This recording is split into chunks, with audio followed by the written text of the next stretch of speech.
Il existe une bataille invisible qui se livre pour votre communion avec Dieu. Des influences subtiles tentent de voler ce trésor précieux. Comment les reconnaître avant qu'il ne soit trop tard? Mes chers amis, il existe aujourd'hui une bataille invisible qui se livre pour votre communion avec Dieu. Une bataille silencieuse mais dévastatrice.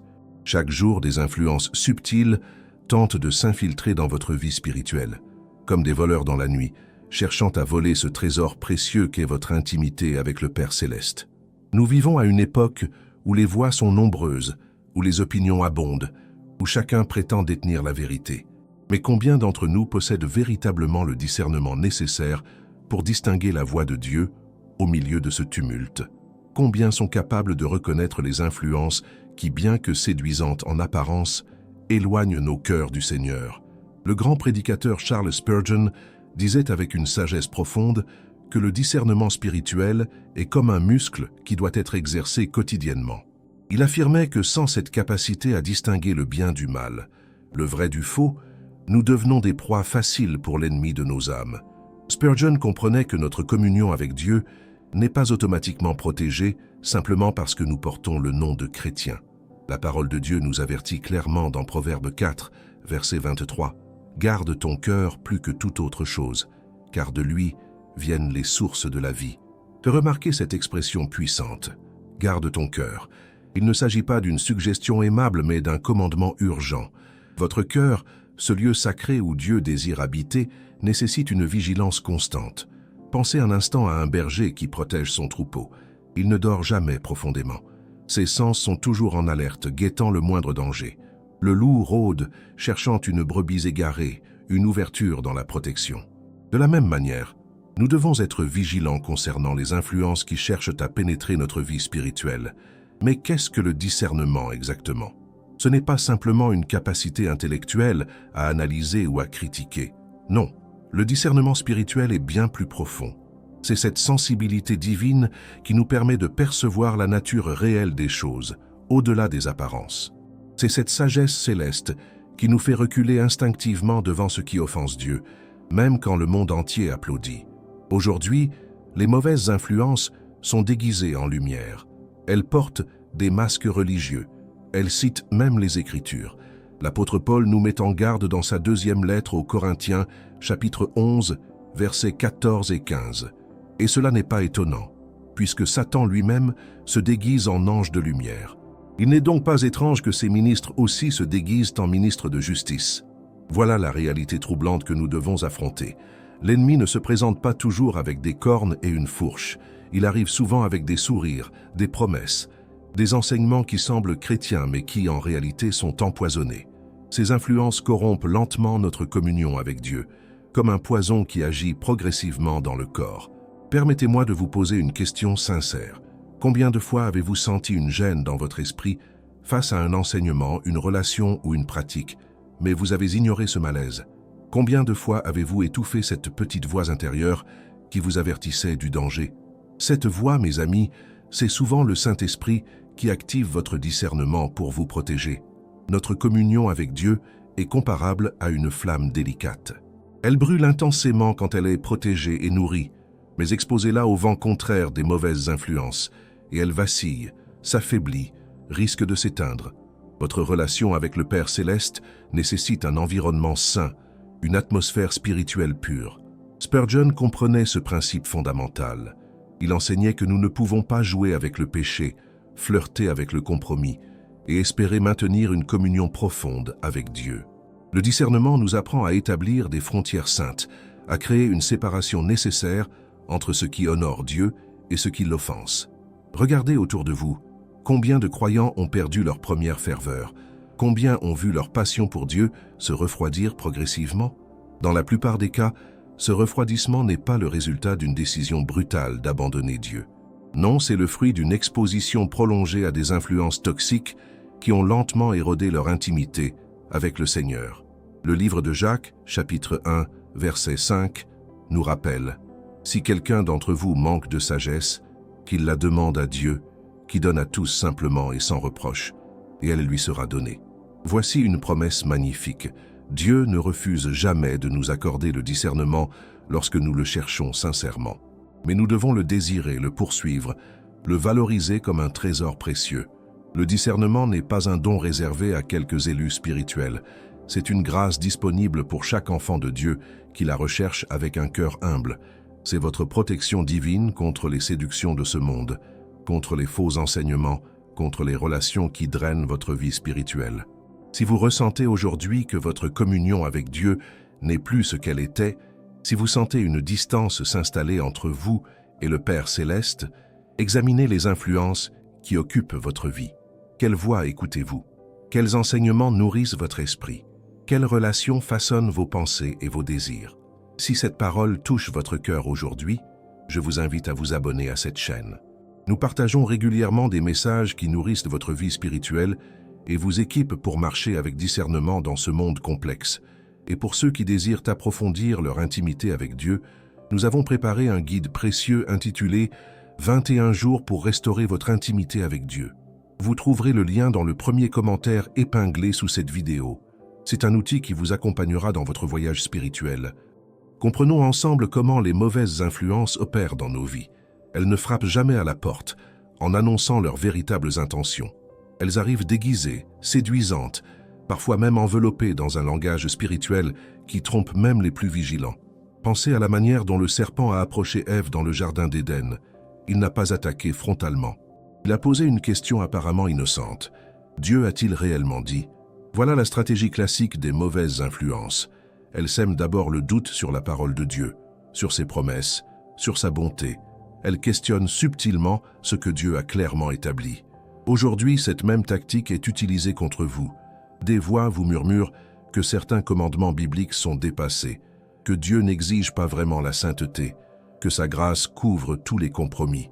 Ces mensonges, répétés suffisamment souvent, finissent par éroder votre conviction et affaiblir votre communion avec Dieu.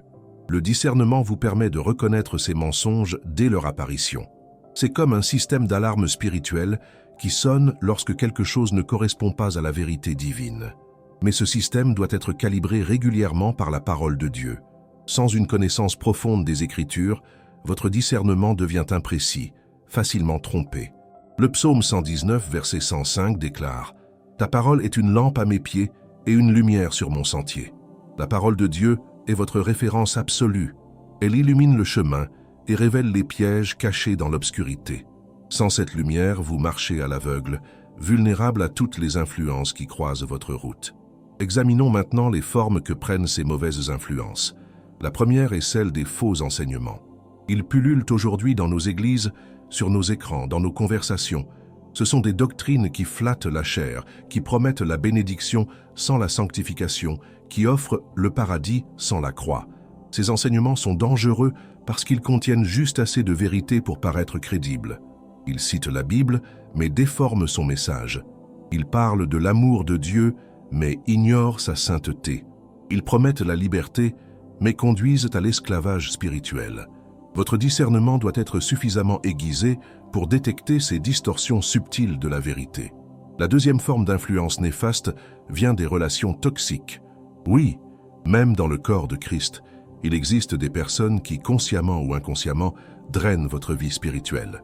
Ce sont celles qui alimentent constamment le doute, qui critiquent votre passion pour Dieu, qui ridiculisent votre désir de sainteté, qui vous encouragent au compromis. L'apôtre Paul nous avertit dans sa première lettre aux Corinthiens, chapitre 15, verset 33. « Ne vous y trompez pas. Les mauvaises compagnies corrompent les bonnes mœurs. » Cette vérité est incontournable. Vous devenez semblable à ceux que vous fréquentez. Si vos compagnons les plus proches sont tièdes spirituellement, devinez ce qui arrivera à votre ferveur. Le discernement vous aide à évaluer vos relations, non pas pour devenir orgueilleux ou isolé, mais pour protéger ce que Dieu construit en vous. Il y a une différence entre aimer tout le monde et permettre à n'importe qui d'influencer profondément votre vie spirituelle. Vous pouvez aimer quelqu'un sans lui donner accès à votre jardin intérieur. La troisième forme d'influence destructrice provient de ce que nous consommons. Je parle du contenu que vos yeux regardent, que vos oreilles écoutent, que votre esprit absorbe quotidiennement. À l'ère numérique, nous sommes bombardés d'informations, d'images, de messages qui façonnent subtilement notre vision du monde. Combien de temps passez-vous à nourrir votre esprit avec des contenus mondains comparés au temps consacré à la parole de Dieu? Quelle voix est la plus forte dans votre vie? Celle des médias sociaux ou celle du Saint-Esprit? Ces questions ne sont pas anodines. Elles déterminent la santé de votre communion avec Dieu. Le livre des Philippiens, chapitre 4, verset 8, nous exhorte « Au reste, frères, que tout ce qui est vrai, tout ce qui est honorable, tout ce qui est juste, tout ce qui est pur, tout ce qui est aimable, tout ce qui mérite l'approbation, ce qui est vertueux et digne de louange, soit l'objet de vos pensées. » Voilà le filtre du discernement pour tout ce que vous consommez. Si quelque chose ne passe pas ce test biblique, pourquoi lui donner accès à votre esprit? Pourquoi permettre à des contenus impurs, violents, sensuels ou mondains de polluer ce temple que Dieu habite? Votre communion avec Dieu souffre directement de ce que vous autorisez à entrer dans votre vie. La quatrième influence néfaste est celle de la culture environnante. Nous vivons dans un monde qui rejette de plus en plus les valeurs bibliques. Ce qui était considéré comme péché hier est célébré aujourd'hui. Ce qui était honoré autrefois est maintenant moqué. La pression pour se conformer à l'esprit du temps est immense. Le danger n'est pas que vous adoptiez soudainement toutes les valeurs mondaines. Le danger est que vous commenciez à les accepter petit à petit, à les normaliser, à les tolérer, jusqu'à ce qu'elles deviennent acceptables à vos yeux. Cette acclimatation progressive au péché est l'une des tactiques les plus efficaces de l'ennemi. Romains 12, verset 2 nous commande « Ne vous conformez pas au siècle présent, mais soyez transformés par le renouvellement de l'intelligence, afin que vous discerniez quelle est la volonté de Dieu, ce qui est bon, agréable et parfait. » Le discernement exige une transformation continue, un renouvellement constant de votre pensée par la vérité divine. Vous ne pouvez pas maintenir une communion profonde avec Dieu tout en absorbant les mentalités de ce monde.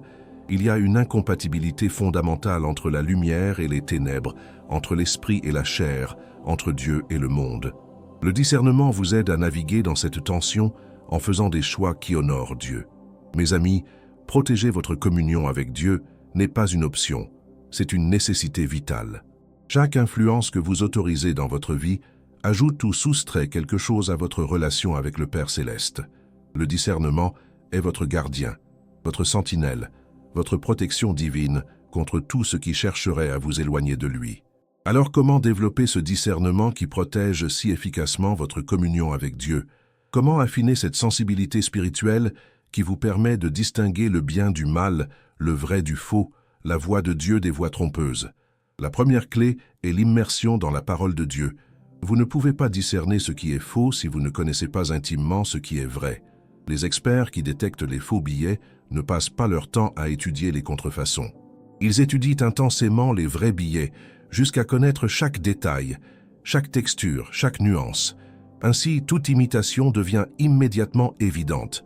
De la même manière, saturez votre esprit avec la vérité biblique. Lisez les Écritures non pas occasionnellement, mais quotidiennement. Méditez-les profondément. Permettez-leur de pénétrer dans les couches les plus profondes de votre être. Quand la parole de Dieu devient votre nourriture quotidienne, votre capacité à reconnaître l'erreur augmente exponentiellement. Le psaume 1, versets 2 et 3 décrivent le croyant béni. « Mais qui trouve son plaisir dans la loi de l'Éternel et qui la médite jour et nuit? Il est comme un arbre planté près d'un courant d'eau qui donne son fruit en sa saison et dont le feuillage ne se flétrit point. Tout ce qu'il fait lui réussit. » Remarquez cette image puissante. L'arbre planté près de l'eau ne cherche pas désespérément l'humidité. Elle vient naturellement à lui. Quand vous vous plantez près du courant de la parole de Dieu, le discernement vient naturellement. Vous n'avez pas à forcer ou à lutter excessivement. Votre exposition constante à la vérité divine développe en vous une sensibilité spirituelle qui repère instinctivement ce qui est contraire à Dieu. La deuxième clé pour développer le discernement est la prière sincère.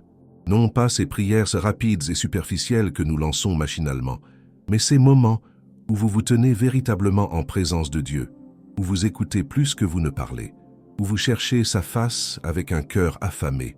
C'est dans l'intimité de la prière que Dieu affine votre perception spirituelle. C'est là qu'il vous révèle les motivations cachées, qu'il expose les dangers que vous ne voyez pas, qu'il vous avertit des pièges à venir. La prière n'est pas simplement une liste de demandes présentées à Dieu, c'est une communion vivante où votre esprit s'aligne sur le sien. Jacques, chapitre 1, verset 5, nous rappelle encore cette promesse. « Si quelqu'un d'entre vous manque de sagesse, qu'il la demande à Dieu, qui donne à tous simplement et sans reproche, et elle lui sera donnée. Dieu ne refuse jamais cette requête. Quand vous demandez le discernement avec un cœur sincère, il vous l'accorde généreusement. Mais remarquez la condition du verset 6. Mais qu'il la demande avec foi sans douter, car celui qui doute est semblable au flot de la mer, agité par le vent et poussé de côté et d'autre. Le discernement exige la foi. Vous devez croire que Dieu vous guidera, qu'il vous montrera la vérité, qu'il vous protégera des influences néfastes. La troisième clé est l'obéissance immédiate. Le discernement et l'obéissance sont indissociables. Dieu ne révèle pas davantage de vérité à ceux qui ignorent ce qu'il a déjà montré. Chaque fois que vous recevez une conviction de l'Esprit et que vous y obéissez, votre capacité à entendre sa voix s'affine. Chaque fois que vous ignorez cette conviction, votre sensibilité spirituelle diminue. Pensez à une relation humaine. Si quelqu'un vous parle et que vous ignorez constamment ses paroles, cette personne finira par parler moins. Non par vengeance, mais simplement parce que la communication devient inutile. De même, si vous ignorez les avertissements du Saint-Esprit, si vous étouffez ses convictions, votre capacité à discerner sa voix s'atrophie progressivement. Jean, chapitre 7, verset 17 nous enseigne « Si quelqu'un veut faire sa volonté, il connaîtra si ma doctrine est de Dieu ou si je parle de mon chef. » L'obéissance précède souvent la compréhension complète. Quand vous décidez d'obéir à Dieu même sans tout comprendre, il vous révèle des vérités plus profondes. Votre discernement grandit dans le sol de l'obéissance. La quatrième clé pour affiner le discernement est l'examen de soi-même. Vous ne pouvez pas discerner correctement les influences extérieures si vous ne reconnaissez pas d'abord les faiblesses intérieures. Vos propres désirs charnels, vos ambitions égoïstes, vos peurs cachées peuvent fausser votre jugement et vous rendre vulnérable aux mauvaises influences. Le prophète Jérémie, chapitre 17, verset 9, nous avertit « Le cœur est tortueux par-dessus tout, et il est méchant. Qui peut le connaître ?» Sans une introspection honnête guidée par l'Esprit Saint, vous risquez de vous tromper vous-même. Vous pourriez justifier des compromis, rationaliser des désobéissances et accepter des influences destructrices parce qu'elles flattent vos désirs cachés. David priait dans le psaume 139, versets 23 et 24. « Sonde-moi, ô Dieu, et connais mon cœur. Éprouve-moi et connais mes pensées. Regarde si je suis sur une mauvaise voie et conduis-moi sur la voie de l'éternité. » Voilà la prière du discernement authentique. Une invitation faite à Dieu d'exposer tout ce qui est caché, tout ce qui résiste à sa lumière. Cette transparence devant Dieu est essentielle. Vous ne pouvez pas avoir des zones interdites dans votre vie, des domaines que vous refusez de soumettre à son examen. Ces zones non sanctifiées deviennent des points d'entrée pour les mauvaises influences. Elles sont comme des portes déverrouillées dans une maison, invitant les intrus à pénétrer. La cinquième clé est la communion avec d'autres croyants matures. Le discernement ne se développe pas dans l'isolement. Vous avez besoin du corps de Christ, de la sagesse collective des frères et sœurs qui marchent fidèlement avec Dieu. Leurs perspectives, leurs expériences, leurs avertissements peuvent vous épargner bien des égarements. Proverbe, chapitre 11, verset 14, déclare « Quand la prudence fait défaut, le peuple tombe, et le salut est dans le grand nombre des conseillers. » Remarquez qu'il ne parle pas simplement de conseillers, mais de conseillers multiples. Une seule voix peut vous tromper, mais plusieurs voix pieuses qui s'accordent confirment souvent la direction divine. Cependant, soyez sélectifs dans le choix de vos conseillers spirituels. Ne cherchez pas ceux qui vous diront ce que vous voulez entendre, mais ceux qui vous diront ce que vous avez besoin d'entendre. Recherchez des personnes dont la vie témoigne d'une marche authentique avec Dieu, dont le fruit spirituel est évident, dont la sagesse est testée par le temps. Le discernement est un don précieux, mais c'est aussi une discipline quotidienne. Il ne descend pas du ciel d'un seul coup. Il se cultive, se développe, s'affine au fil du temps à travers une marche fidèle avec Dieu. Chaque jour où vous choisissez la vérité plutôt que le mensonge, la sainteté plutôt que le compromis, vous renforcez cette capacité divine à reconnaître et à rejeter les mauvaises influences. Maintenant que nous comprenons comment développer le discernement, examinons les fruits concrets qu'il produit dans votre vie. Car le discernement authentique ne reste jamais théorique. Il se manifeste par des transformations visibles, par des choix différents, par une communion plus profonde avec Dieu. Le premier fruit du discernement est la paix spirituelle. Quand vous savez distinguer la voix de Dieu des autres voix, quand vous reconnaissez les influences néfastes et les évitez, une paix profonde s'installe dans votre cœur. Ce n'est pas l'absence de défis ou de difficultés, mais une assurance tranquille que vous marchez sur le bon chemin. Cette paix dépasse toute compréhension humaine. Elle persiste même au milieu des tempêtes, même quand les circonstances semblent contraires. Pourquoi? Parce que votre ancre n'est pas dans les situations changeantes, mais dans la présence immuable de Dieu. Le discernement vous garde connecté à cette source de paix véritable. Philippiens, chapitre 4, verset 7, nous promet « Et la paix de Dieu, qui surpasse toute intelligence, gardera vos cœurs et vos pensées en Jésus-Christ. » Remarquez que cette paix garde vos cœurs et vos pensées. Elle fonctionne comme une sentinelle, protégeant votre vie intérieure contre les assauts de l'anxiété, du doute, de la confusion que les mauvaises influences cherchent à semer. Le deuxième fruit est la liberté spirituelle. Paradoxalement, le discernement qui vous conduit à rejeter certaines choses vous libère véritablement. Vous n'êtes plus esclave des opinions changeantes du monde. Vous n'êtes plus ballotté par chaque nouvelle doctrine. Vous n'êtes plus prisonnier de relations toxiques ou de désirs charnels qui vous enchaînaient. Jésus a déclaré dans Jean chapitre 8, verset 32, « Vous connaîtrez la vérité, et la vérité vous affranchira. » Cette liberté vient de la vérité, pas de l'ignorance. Le discernement vous donne accès à la vérité qui brise les chaînes invisibles. Vous devenez libre non pas pour faire ce que vous voulez, mais pour faire ce que Dieu veut, ce qui est toujours le meilleur pour vous. Combien de personnes vivent aujourd'hui dans l'esclavage, tout en croyant être libres? Elles sont asservies à des habitudes destructrices, à des mentalités mondaines, à des influences qui les éloignent de Dieu, mais elles appellent cela liberté. Le discernement vous révèle la vraie nature de ces chaînes et vous montre le chemin vers l'authentique liberté en Christ.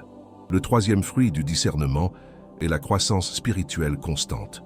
Quand vous protégez votre communion avec Dieu contre les mauvaises influences, quand vous nourrissez votre esprit avec ce qui est sain et pur, vous grandissez naturellement.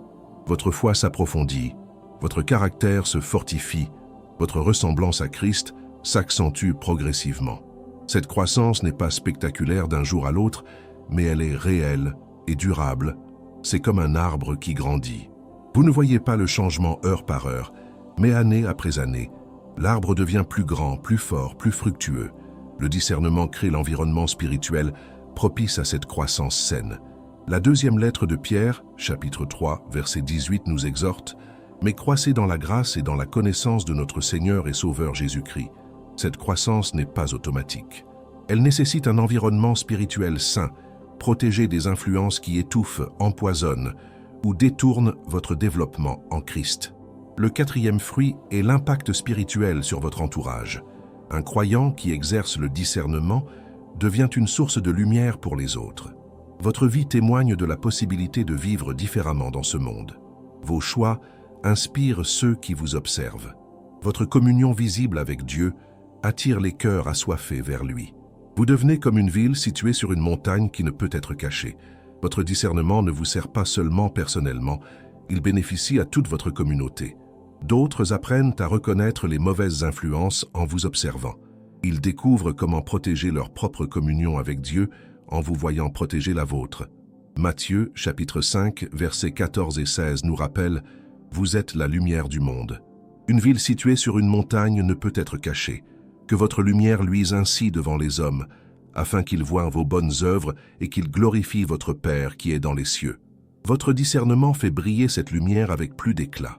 Le cinquième fruit du discernement est la protection contre la séduction spirituelle. Nous vivons à une époque de grande confusion spirituelle. Des voix contradictoires proclament toutes détenir la vérité. Des miracles sont annoncés de toutes parts. Des expériences spirituelles extraordinaires sont partagées sur toutes les plateformes. Comment distinguer l'authentique du contrefait? Le discernement est votre bouclier dans ce contexte. Il vous permet de tester les esprits, d'examiner les enseignements, de peser les expériences à la lumière de la parole de Dieu. Vous ne gobez pas aveuglément tout ce qui semble spirituel. Vous examinez, vous évaluez, vous discernez avant d'accepter ou de rejeter. La première lettre de Jean chapitre 4, verset 1 nous commande « Bien-aimés, n'ajoutez pas foi à tout esprit, mais éprouvez les esprits pour savoir s'ils sont de Dieu, car plusieurs faux prophètes sont venus dans le monde. » Cette responsabilité de tester et d'éprouver n'est pas optionnelle. C'est un commandement divin pour votre protection. Trop de croyants ont été égarés parce qu'ils ont accepté des enseignements sans les examiner, parce qu'ils ont suivi des leaders sans discernement, parce qu'ils ont embrassé des expériences sans les tester bibliquement. Le discernement vous épargne ces tragédies spirituelles. Il garde votre foi pure et votre communion avec Dieu intacte. Le 6e fruit est la stabilité spirituelle. Dans un monde de changements constants, où les modes spirituels vont et viennent, où chaque génération semble inventer sa propre version du christianisme, le discernement vous ancre dans les vérités éternelles. Vous n'êtes pas ballotté par les vents de doctrine. Vous restez ferme sur le roc de la parole de Dieu. Éphésiens chapitre 4, versets 14 et 15 nous avertit « Afin que nous ne soyons plus des enfants, flottant et emportés à tout vent de doctrine par la tromperie des hommes, par leur ruse dans les moyens de séduction, mais que, professant la vérité dans la charité, nous croissions à tous égards en celui qui est le chef, Christ. Cette stabilité est précieuse. Elle vous permet de traverser les saisons difficiles sans abandonner votre foi. Elle vous aide à résister aux pressions de conformité au monde. Elle vous maintient fidèle, même quand la fidélité devient impopulaire. Le discernement construit en vous une colonne vertébrale spirituelle qui ne plie pas sous les pressions extérieures. Mes amis, ces fruits du discernement ne sont pas des luxes spirituels réservés à quelques élites. Ils sont la portion de tout croyant qui valorise sa communion avec Dieu suffisamment pour la protéger, qui cherche le discernement avec sincérité, qui obéit aux convictions de l'esprit même quand c'est difficile. Votre vie peut manifester ses fruits dès aujourd'hui si vous choisissez le chemin du discernement. Mes chers amis, je vous remercie sincèrement d'avoir pris ce temps précieux pour écouter ce message aujourd'hui. Votre communion avec Dieu est le trésor le plus précieux que vous possédez. Protégez-la avec vigilance, développez le discernement qui la garde contre toutes les mauvaises influences. Si ce message a touché votre cœur, je vous invite à vous abonner à cette chaîne et à activer les notifications pour ne manquer aucun enseignement. N'oubliez pas de laisser un like et de partager vos réflexions dans les commentaires ci-dessous. Votre témoignage peut encourager quelqu'un d'autre aujourd'hui. Pour ceux qui désirent restaurer leur intimité avec Dieu, notre guide 21 jours pour restaurer votre intimité avec Dieu vous attend dans le premier commentaire épinglé. C'est un compagnon précieux pour votre cheminement spirituel. Continuez à regarder les prochaines vidéos qui apparaîtront sur votre écran. Que Dieu vous bénisse et vous garde dans sa paix parfaite.